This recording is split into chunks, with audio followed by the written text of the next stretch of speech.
Years passed since Tari's imprisonment, and the village slowly recovered from the shock of his actions. Tari's wife, Adanna, found herself thrust into a new role as the sole provider for her children. The wealth they had briefly enjoyed had vanished, leaving them with nothing but the stigma of Tari's crime. Adanna, once a simple trader, now faced the daunting task of rebuilding their lives. She returned to selling vegetables in the market, but many villagers shunned her stall, whispering and pointing as she passed. Her children, Amina and her two brothers, Chidi and Emeka, faced similar treatment at school. One sweltering afternoon, as Adanna struggled to sell her wilting produce, an old woman approached her stall. The woman's eyes were milky with cataracts, but her voice was strong. "Your husband's actions have brought a curse upon this village," she croaked. "Only you can lift it." Adanna's heart raced. "What do you mean, mother? How can I lift a curse?" The old woman leaned in close, her breath smelling of herbs and decay. "Seek the Cave of Whispers in the Forbidden Forest. There, you'll find the key to your family's redemption." Before Adanna could ask more, the old woman vanished into the crowd. That night, as her children slept, Adanna pondered the strange encounter. The Forbidden Forest was a place of legends, said to be home to spirits and creatures beyond imagination. No one had ventured there in living memory. Driven by desperation and a glimmer of hope, Adanna made a decision. She would seek out the Cave of Whispers, no matter the cost. The next morning, she entrusted her children to her sister and set off towards the forest, armed only with a small knife and her unwavering determination. As Adanna entered the Forbidden Forest, the air grew thick and heavy. Strange sounds echoed around her. Whispers, giggles, and occasionally, blood-curdling screams. She pushed on, her heart pounding in her chest. After hours of walking, she stumbled upon a clearing. In the center stood an ancient tree, its bark twisted into the shape of a face. To her shock, the tree's eyes opened, fixing her with a penetrating gaze. "Who dares enter my domain?" the tree boomed. Adanna fell to her knees. "Great Spirit, I seek the Cave of Whispers to lift the curse on my family and village." The tree's expression softened. "Your heart is pure, Adanna, but the path ahead is treacherous. Are you willing to face your deepest fears?" "I am," Adanna replied without hesitation. "Then step into my trunk," the tree commanded, its bark splitting open to reveal a dark passage. Taking a deep breath, Adanna entered the tree. She found herself in a shadowy realm, surrounded by mist. Suddenly, the mist coalesced into familiar shapes, her children crying out in pain. "Mama, help us!" they screamed. Adanna's instinct was to run to them, but she remembered the tree's words. "These are not my children," she said firmly. "They are an illusion." The mist dissipated, revealing a narrow path. Adanna followed it, facing more illusions. Tari begging for forgiveness, the villagers calling for her death, and even visions of herself succumbing to darkness. Each time she steeled herself and pushed through. Finally, she emerged from the tree, finding herself before a yawning cave mouth. Whispers emanated from within, some enticing, others terrifying. Gathering her courage, Adanna entered the Cave of Whispers. Inside, she found herself in a vast chamber filled with floating orbs of light. Each orb contained a memory. Some her own, others belonging to the villagers, and even some from Tari. She realized that these were the collective experiences and emotions of her entire community. A voice spoke from everywhere and nowhere. "To lift the curse, you must take the pain of others upon yourself. Are you willing to bear this burden?" Adanna hesitated for only a moment before answering. "Yes, I am." Suddenly, the orbs rushed towards her, entering her body. She felt a lifetime of pain, sorrow, and regret wash over her. She screamed, falling to her knees as the emotions threatened to overwhelm her. But amidst the pain, she found strength. She saw the connections between all the villagers, the shared experiences that bound them together. She understood that their rejection of her family came from their own fear and pain. As the last orb entered her, Adanna felt a profound sense of peace. She had taken on the village's collective pain, and in doing so, had transformed it into understanding and compassion. When she emerged from the cave, days had passed. She returned to the village, changed both inside and out. Her hair had turned white, and her eyes held a wisdom beyond her years. The villagers, sensing the change in her, gathered around. Adanna spoke to them, her voice resonating with newfound power. She shared the insight she had gained, helping them understand their shared humanity and the futility of hatred and blame. Moved by her words and the tangible aura of peace that surrounded her, the villagers began to let go of their anger. They embraced Adanna and her children, vowing to rebuild their community on a foundation of forgiveness and understanding. Word of the transformation spread, reaching even the prison where Tari was held. The king, hearing of the miracle, decided to visit the village himself. Impressed by the change he witnessed, he made a proclamation. Tari's crime was great, the king announced, but the power of forgiveness is greater still. I hereby commute his sentence. He will return to the village, not as a free man, but to work alongside his neighbors in rebuilding what was broken. Tari returned, humbled and remorseful. Under Adanna's guidance, he dedicated himself to serving the community. Together, they worked to transform the village into a beacon of hope and reconciliation. Years passed, and the village flourished. The story of Adanna's journey and the village's transformation spread far and wide. People came from distant lands to learn from them, and the village became known as a place of healing and wisdom. Amina, now a young woman, took up her mother's mantle as a healer and mediator. Chidi became a teacher, spreading the values of empathy and understanding. Emeka, the youngest, grew into a skilled craftsman, creating beautiful works that told the story of their family's journey. As for Chief Azuka, he was eventually found in a distant land, living in misery despite his ill-gotten wealth. Brought before the king, he expected harsh punishment. Instead, inspired by the village's example, the king sentenced him to learn the true meaning of wealth by living and working alongside those he had once deceived. The forbidden forest, once a place of fear, became a sanctuary. The great tree spirit and the cave of whispers remained, offering wisdom to those brave enough to seek it. But few needed to make the journey, for the lessons of compassion and forgiveness were now woven into the fabric of the village itself. And so, a story that began with greed and betrayal transformed into a tale of redemption, forgiveness, and the enduring power of love. The village stood as a testament to the idea that even the darkest curse can be lifted when people open their hearts and stand together. Adanna, her family, and the villagers had discovered a truth more valuable than any earthly riches. That true wealth lies not in gold or possessions, but in the bonds we forge with one another and the love we share. And that, perhaps, was the greatest magic of all. As the village thrived under its new ethos of forgiveness and understanding, a new challenge emerged from an unexpected source. A severe drought struck the region, withering crops and drying up wells. The villagers, their unity tested, looked to Adanna for guidance. One scorching afternoon, as the villagers gathered in the square, a dust-covered stranger stumbled into their midst. He collapsed, gasping for water. As they rushed to help him, the man's eyes locked onto Adanna. "You," he wheezed. "You're the one. The forest spirit spoke of you." Intrigued, Adanna knelt beside him. What did the spirit say? The stranger took a shaky breath. "A great darkness approaches. Only the keeper of sorrows can stop it." As murmurs rippled through the crowd, the sky suddenly darkened. Looking up, they saw a massive swarm of locusts, blocking out the sun. Panic ensued as the insects descended upon the village, devouring what little vegetation remained.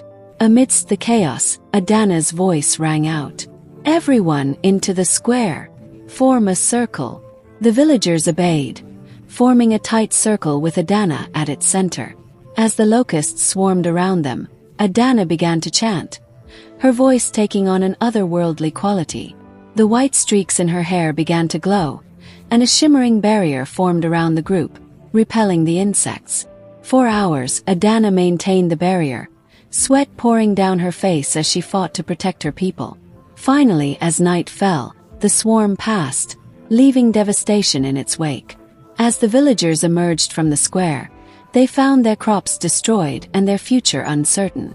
The stranger, who introduced himself as Nwoi, a wandering mystic, explained that this was only the beginning. The balance between our world and the spirit realm has been disrupted, Nwoi said. The drought, the locusts. These are merely symptoms of a greater malady. Tari, who had been quietly rebuilding his life in the village, stepped forward. This is my fault, isn't it? My actions opened a door that should have remained closed. Nwoi shook his head. No, the seeds of this chaos were sown long ago. But you, Adanna, as the keeper of sorrows, have the power to restore balance. Adanna looked at her family, then at the villagers who depended on her. What must I do? You must journey to the heart of the spirit realm, Nwoi replied. There you'll face trials that will test your very soul. If you succeed, you'll gain the power to heal the land and push back the darkness. A tense silence fell over the gathering. Finally Tari spoke up. No, I won't let you face this danger alone, Adanna. I'm coming with you. Amina, now a skilled healer in her own right, stepped forward. As am I. My knowledge of herbs and spirits might prove useful. One by one, others volunteered.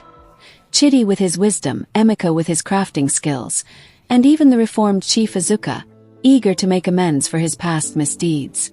As dawn broke, the small group prepared for their journey.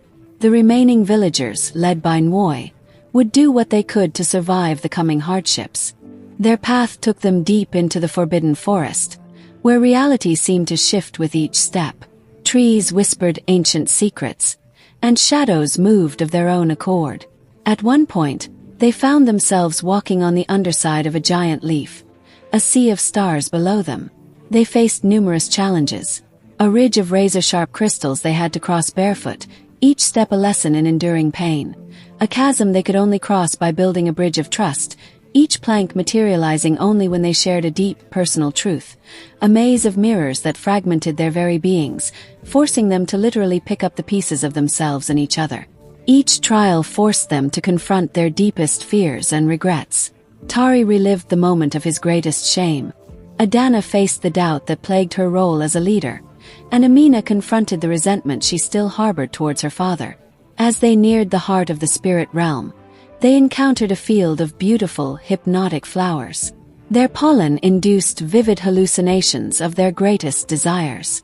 The group struggled to resist, with Chief Azuka nearly succumbing to a vision of endless wealth. It was Emeka, the youngest, who saved them. His desire was simply to see his family and village happy and whole. This pure wish cleared the air, breaking the flower's spell. Finally, they reached the heart, a colossal, pulsating crystal suspended in a void of swirling colors. As they approached, a booming voice addressed them. You have come far, mortals, but the final trial lies before you. To restore balance, a sacrifice must be made. A life freely given. The group looked at each other, the weight of the moment heavy upon them. Tari stepped forward. It should be me. My actions. Adanna stopped him. No, Daddy. Your journey isn't over. She turned to the crystal. I am the keeper of sorrows. I will make the sacrifice. As Adanna approached the crystal, her family cried out in anguish. But before she could touch it, Nwoi appeared in a flash of light. Wait, he called out. The sacrifice isn't what you think. It's not a life that must be given, but your burdens that must be released. Understanding dawned on Adanna's face. One by one, she called forth the orbs of sorrow and pain she had taken on in the Cave of Whispers. Each floated towards the crystal, absorbed into its facets. As the last orb left her, Adanna fell to her knees, feeling lighter than she had in years. The crystal pulsed brightly, and a wave of energy burst forth, washing over the group and spreading out into the world beyond. They found themselves back in their village, but it was transformed. The drought had ended, rain falling gently from the sky, plants sprouted before their eyes, and a sense of renewal filled the air. The villagers emerged from their homes, wonder on their faces.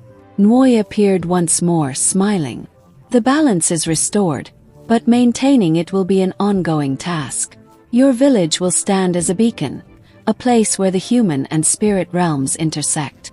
In the years that followed, the village became a place of pilgrimage, sought out by those in need of healing and wisdom. Adanna and her family, their bond stronger than ever, guided their community into a new era of prosperity and spiritual harmony. And so, a journey that began with one man's fateful choice became a legend of redemption, sacrifice, and the extraordinary power of forgiveness and love. The village stood as a living reminder that even in the darkest times, hope and unity could light the way forward, weaving together the realms of spirits and humans in a tapestry of enduring peace. As the village basked in its newfound harmony, whispers of their miraculous transformation spread across the land like wildfire. Traders passing through spoke of a place where spirits walked among men, where the sick found healing, and where the broken-hearted discovered solace. These tales reached the ears of a powerful and ruthless warlord named Okonkwo, who ruled the neighboring kingdom with an iron fist. Okonkwo, a man of towering stature and fierce demeanor, saw the village as a threat to his power. "If my people hear of this place," he growled to his advisors, "they might start believing in foolish notions of peace and forgiveness. We must crush this village and take their power for ourselves." Under the cover of night, Okonkwo sent his most trusted spy, a shapeshifter named Adiz, to infiltrate the village. Adiz took the form of a wounded bird, allowing herself to be found and cared for by Amina. As Amina tended to the bird's broken wing, Adiz observed the village's daily life. She watched in amazement as disputes were settled with kind words instead of fists, and how even the poorest villagers shared what little they had with strangers. The shapeshifter found herself increasingly torn between her loyalty to Okonkwo and her growing admiration for the village's way of life. Meanwhile, Adanna sensed a growing unease in the spirit realm. The great tree at the forest's edge whispered warnings of a coming storm, and the Cave of Whispers echoed with ominous prophecies. She called a meeting of the village elders, including Tari, who had slowly regained the respect of his peers through years of humble service. "A shadow approaches," Adanna announced, her white-streaked hair gleaming in the firelight. "We must prepare ourselves not with weapons, but with the strength of our unity." As the village mobilized, reinforcing their spiritual defenses and sharing their knowledge with all who could learn, Adiz made a fateful decision. Shedding her bird form, she revealed herself to Adanna and confessed her original mission. "I came to destroy you," Adiz said, tears streaming down her face. "But I find myself wanting to protect you instead." Okonkwo plans to attack at the next new moon. His army is vast, and his hatred burns hotter than any fire. The news spread through the village like a thunderclap. Fear gripped many hearts, but Adanna's unwavering resolve inspired courage. "We will not meet violence with violence," she declared. "Our strength lies in our compassion, in the bonds we've forged with each other and the spirit world." As the days crept towards the new moon, the village hummed with activity. Chidi organized lessons, teaching even the youngest children the art of spiritual resistance. Emeka crafted talismans infused with protective energies, distributing them to every household. Tari, drawing on his past mistakes, provided valuable insights into the mindset of those driven by greed and fear. On the eve of the expected attack, a peculiar mist descended upon the village. Those touched by its cool tendrils experienced vivid visions of their deepest fears and most cherished hopes. Many struggled, but as they learned to embrace both the light and shadow within themselves, they emerged stronger, more whole. Amina discovered that this mist was a gift from the spirit realm, a final test and preparation for the challenge to come. As she helped her neighbors navigate their visions, her own healing abilities grew exponentially. The night of the new moon arrived, dark and heavy with tension. Okonkwo's army crept towards the village, weapons at the ready.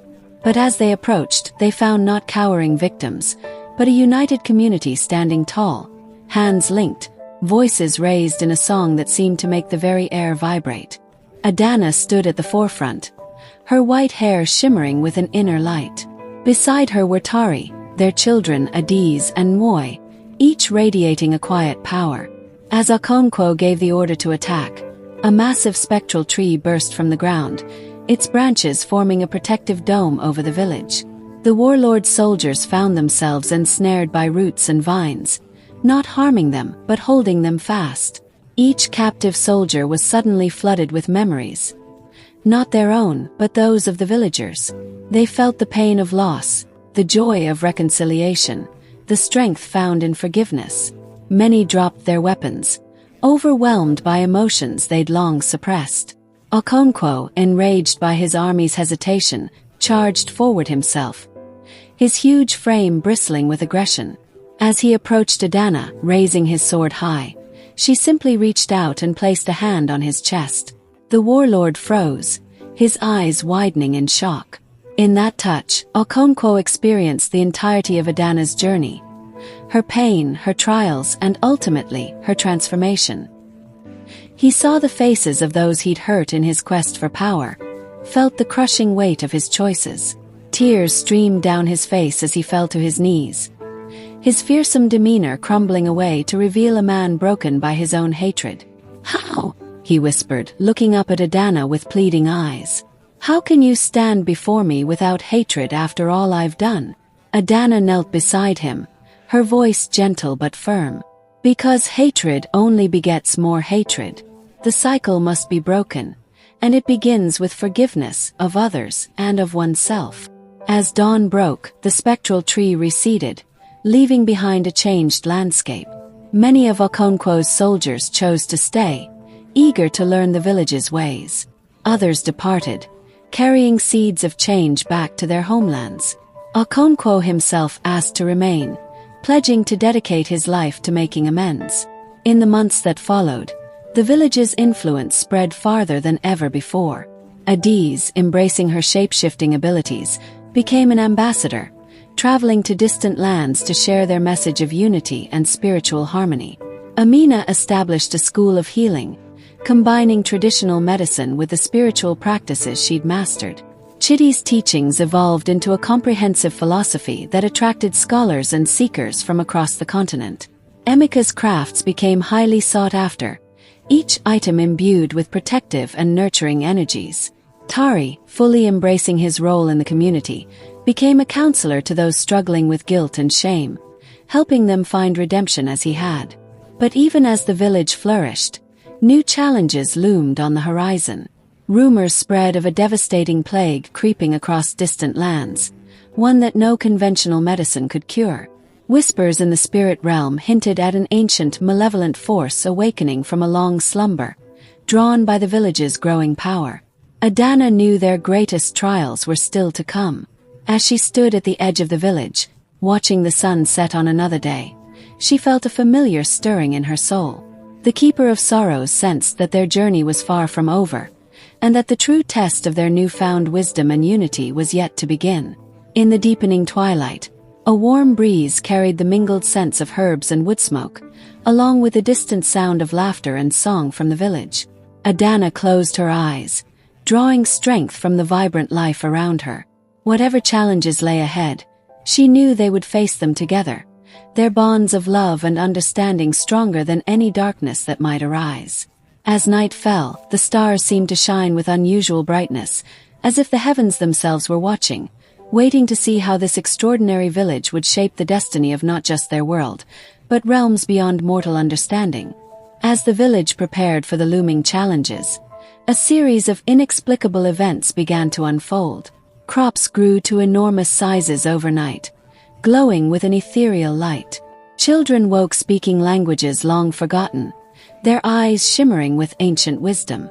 The very air seemed charged with anticipation, as if the world itself was holding its breath. One sweltering afternoon, as Adanna meditated by the sacred tree, she was startled by a booming voice that seemed to come from everywhere and nowhere. "Keeper of Sorrows," it resonated. "Your greatest trial approaches. The devourer of dreams awakens." Before Adanna could respond, the ground beneath her feet began to tremble. A chasm opened up, swallowing her whole. As she fell through darkness, voices whispered around her, speaking of a cosmic balance disrupted and a hunger that threatened to consume all of existence. Adanna landed softly in a cavern deep beneath the earth, illuminated by crystals that pulsed with otherworldly light. There she found Nwoi waiting for her, his eyes grave. "The devourer of dreams is an ancient entity," he explained, "that feeds on the hopes and aspirations of mortals. It has slumbered for millennia, but the power of your village has stirred it from its slumber. If it isn't stopped, it will consume not just our world, but all worlds connected to ours through the spirit realm." Meanwhile, back in the village, chaos erupted. People fell into deep sleeps from which they couldn't be woken, their life force slowly draining away. Amina worked tirelessly, using every healing technique she knew, but nothing seemed to work. Tari, drawing on his experiences with dark forces, realized the gravity of the situation. He gathered Chidi, Emeka, and Adiz, explaining that they needed to enter the dream realm to save their people and find Adanna. Okonkwo, seeking redemption, volunteered to protect their physical bodies while they journeyed. "My strength may not lie in spiritual matters," he said, his voice thick with emotion, "but I will let no harm come to you while you fight this battle." Using a potent mixture of herbs prepared by Amina, the group entered a trance state, their spirits leaving their bodies to traverse the dream realm. They found themselves in a kaleidoscopic landscape where reality shifted like sand in the wind. Fragments of people's hopes and fears floated by. A child's laughter, a lover's whisper, the roar of triumph, the sob of despair. As they pushed deeper into this realm, they encountered nightmarish creatures, manifestations of doubt, fear, and hopelessness. These beings sought to trap them in illusions of their worst fears. Chidi found himself lost in a labyrinth of ignorance. Emeka faced a world where all beauty had been destroyed, and Adiz confronted a mirror that showed her darkest self. Tari, drawing on his past experiences, helped them break free. "These are not real," he shouted, his voice cutting through the illusions. "Remember who you are, remember why we fight." Their unity proved stronger than the nightmares, and they pressed on, finally reaching a vast, pulsating darkness that seemed to devour light itself. Within this darkness, they saw Adanna locked in combat with a shapeless entity of immense power, the devourer of dreams. Adanna's white hair whipped around her as she wielded forces of hope and memory against the devourer's entropy. But she was weakening, the weight of countless consumed dreams threatening to overwhelm her. Without hesitation, Tari and the others joined the fray. Chidi wielded knowledge like a blade, cutting through the devourer's deceptions. Emeka's creativity manifested as bursts of light that pushed back the darkness. Adiz's shape-shifting abilities allowed her to rescue dreams on the verge of being consumed. But even their combined might seemed insufficient against the devourer's endless hunger. As they neared exhaustion, Adanna realized the truth. "It's not about defeating the devourer," she called out, her voice carrying the weight of profound understanding. "It's about balance. Even darkness has its place. We must show it another way." With that, Adanna opened herself fully, allowing the devourer to see all that she was. Her joys, her sorrows, her hopes, and her fears. The others followed suit, bearing their souls to the ancient entity. The devourer paused, confronted with the fullness of mortal existence. It saw not just the dreams it sought to consume, but the beauty of the struggle, the growth that comes from overcoming challenges, the interconnectedness of all beings. Slowly, the darkness began to recede. The formless entity coalesced into a being of shadow and light, its voice reverberating through the dream realm. "I see now," it intoned, "that to consume all dreams would be to destroy the very thing that gives them meaning. There must be balance between hope and doubt, between striving and rest." As the dream realm stabilized, those trapped in endless sleep began to awaken. The village stirred back to life, people embracing each other with tears of joy and relief. Adanna and her companions found themselves back in their physical bodies, exhausted but triumphant. Okonkwo, true to his word, had stood guard over them tirelessly, fighting off predators and maintaining a healing vigil. In the days that followed, the village pulsed with renewed vigor. The threat of the devourer had been transformed into an opportunity for growth and understanding. People spoke of their experiences in the dream realm, sharing the insights they had gained about themselves and each other. Adanna, with the wisdom gained from her encounter with the devourer, began teaching others how to navigate the delicate balance between hope and reality, between striving for dreams and accepting limitations. Tari, fully embracing his role as a guide for those seeking redemption, helped people confront and integrate their shadows, showing them that even the darkest parts of themselves held potential for growth. Chitty's school expanded, now incorporating teachings about the dream realm and the power of collective consciousness. Students learned not just facts and figures, but how to tap into the vast reservoir of human knowledge and experience. Emika's crafts took on new dimensions, each piece now a bridge between the physical and dream realms, helping people manifest their aspirations while staying grounded in reality. Adiz, with her unique perspective as both an outsider and now integral part of the community, became an ambassador of balance, teaching other villages how to honor both their individual identities and their connections to the greater whole. Even Okonkwo found his place. His former strength as a warrior transformed into the strength of a protector and nurturer. He became a master of physical disciplines that complemented the village's spiritual practices, teaching people to honor and care for their bodies as temples of the spirit.